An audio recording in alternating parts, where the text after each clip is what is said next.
ইরানে বড় কিছুই করতে যাচ্ছে আমেরিকা, আর এই ইঙ্গিত দিয়েছেন খোদ মার্কিন প্রেসিডেন্ট ডোনাল্ড ট্রাম্প। তিনি কি শুধুই গর্জন দিয়েছেন?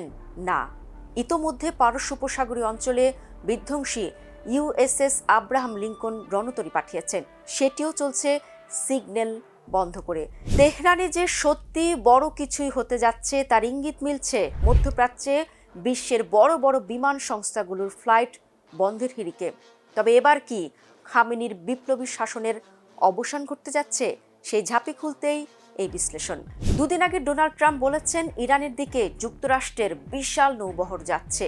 তার এমন বক্তব্যের পরই মার্কিন কর্মকর্তারা জানিয়ে দিয়েছে একটি এয়ারক্রাফট ক্যারিয়ার, স্ট্রাইক গ্রুপ এবং অন্যান্য সামরিক সরঞ্জাম আগামী কয়েকদিনের মধ্যেই মধ্যপ্রাচ্যে পৌঁছবে। আর এ নিয়ে শুরু হয়েছে তুমুল জল্পনা কল্পনা। কারণ মধ্যপ্রাচ্যের পরিস্থিতি যখনই উত্তপ্ত হয়ে ওঠে তখনই অঞ্চলে মার্কিন রণতরী পাঠিয়ে দেয় আমেরিকা। হুঁশিয়ারি কিংবা নজরদারিতেই বারবার থেমে গেছে রণতরীগুলি। কিন্তু এবারের পরিস্থিতি তো আলাদা। কদিন আগেই তো ইরানের ঘনিষ্ঠ বন্ধু ভেনেজুয়েলার প্রেসিডেন্ট নিকোলাস মাদুরোকে তুলে নিয়ে গেছে মার্কিন বাহিনীর এলিট বাহিনী ডেল্টা গ্রুপ। এই অপারেশনের আগে দক্ষিণ ক্যারিবীয় সাগরে ঘাঁটি গেড়েছিল আমেরিকা। রণতরী আর ফাইটার জেট পাঠিয়ে অনুশীলন সেরেছিল মার্কিন বাহিনী। আর সে কারণে বড় শঙ্কা উকি দিচ্ছে মাদুরের পর কি এবার খামেনির পালা? ইউএসএস আব্রাহাম লিঙ্কন রণতরী ইরানের কতটা ক্ষতি করতে পারবে? তার চেয়েও বড় কথা, এই রণতরীতে কি এমন আছে যা নিয়ে বড় কিছুর আশঙ্কা দেখা দিয়েছে। ইউএসএস আব্রাহাম লিঙ্কন মার্কিন নৌবাহিনীর একটি অন্যতম শক্তিশালী এবং গুরুত্বপূর্ণ পারমাণবিক শক্তিচালিত বিমানবাহী রণতরী। অত্যাধুনিক এয়ারক্রাফট ক্যারিয়ার স্ট্রাইক গ্রুপটি একসঙ্গে ৮০ থেকে ৯০টি যুদ্ধ বিমান এবং হেলিকপ্টার বহন করতে পারে। আর পারমাণবিক চুল্লির কারণে ঘন্টায় এটি ৩০ নটেরও বেশি গতিতে চলতে পারে। সমরাষ্ট্রের বাইরে রণতরীটিতে প্রায় ৫,০০০ থেকে ৬,০০০ নৌসেনা এবং বিমান ক্রু অবস্থান করতে পারেন। বলতে পারেন এটা অনেকটা সাগরের বুকে একটি ভাসমান শহর।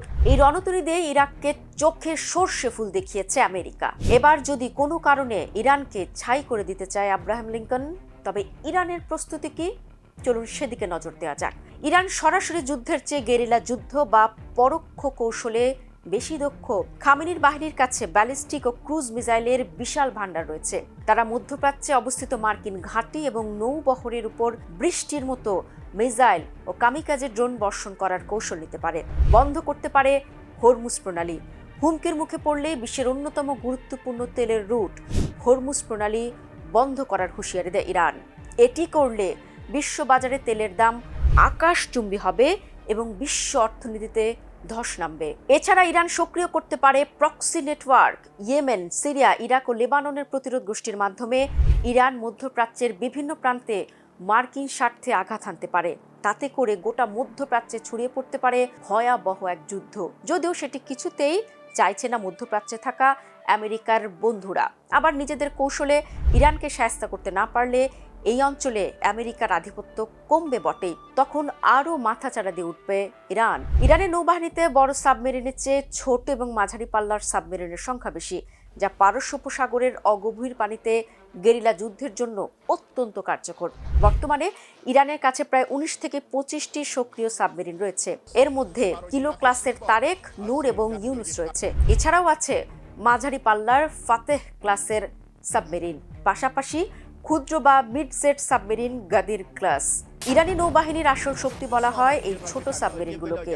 এগুলো উত্তর কোরিয়ার টেকনোলজির উপর ভিত্তি করে তৈরি। ইরান বর্তমানে আরও উন্নত এবং বড় বেসাদ ক্লাসের সাবমেরিন তৈরি করছে। এটি ১৩০০ টনের বেশি ওজনের হবে এবং এতে দূরপাল্লার ক্রুজ মিসাইল ও সারফেস টু এয়ার মিসাইল থাকবে। সমুদ্রের বুকের সক্ষমতা থাকলেও ইউএসএস আব্রাহাম লিঙ্কনের বিরুদ্ধে এগুলো কতটা কার্যকর সে প্রশ্ন থেকেই যায়। যুক্তরাষ্ট্রের বিশাল রণতরীর জন্য ইরানের এই গাদির এবং ফাতেহ ক্লাস সাবমেরিনগুলো সবচেয়ে বড় মাথা ব্যথার কারণ। রণতরী বা ডেস্ট্রয়ারের বড় রাডার অগভীর পানিতে এই ছোট সাবমেরিনগুলোকে সহজে খুঁজে পায় না। ইরান স্লিপার সাবমেরিন কৌশল ব্যবহার করে, যেখানে সাবমেরিনগুলো সমুদ্রের নিচে ইঞ্জিন বন্ধ করে ঘন্টার পর ঘন্টা শুয়ে থাকে এবং টার্গেট সামনে এলে হঠাৎ হামলা করে।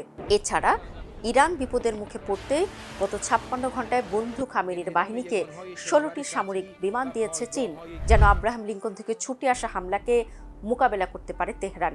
অবশ্য তেহরানের ভান্ডারেও অত্যাধুনিক সব ড্রোন রয়েছে, যেগুলো ব্যবহার করেও যুদ্ধের গেম চেঞ্জ করতে পারে আইআরজিসি। আরেকটি বিষয় ভুলে গেলে চলবে না, সর্বশেষ জুন মাসে ইরানের উপর হামলার আগে মধ্যপ্রাচ্যে বড় ধরনের সামরিক শক্তি জড়ো করেছিল ওয়াশিংটন।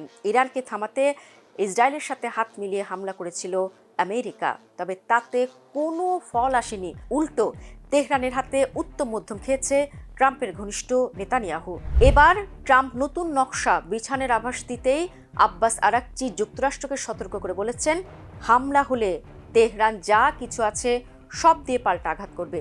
তিনি লেখেন, আমাদের শক্তিশালী সশস্ত্র বাহিনী নতুন করে হামলার শিকার হলে আমাদের সব সামর্থ্য দিয়ে পাল্টা জবাব দিতে এক মুহূর্ত দ্বিধা করব না।